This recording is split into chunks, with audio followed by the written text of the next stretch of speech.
İl işine giden arkadaşlar var. Sıddık Özdemir, Ebru İnanç, Muzaffer oylamaya sunuyorum. Kabul edenler protokol imzalamak istiyor.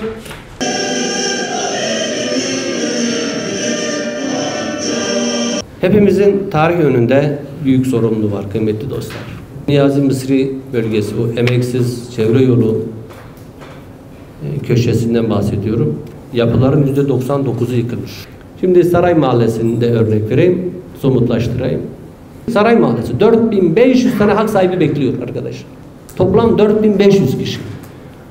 Dava açan 7 kişi. Bir imar sorunu vardı, hepimizin malumu. Biz bu imar sorunu, bu kıymetli heyet birkaç defa bu meclis toplantılarında bu sorunları giderdik.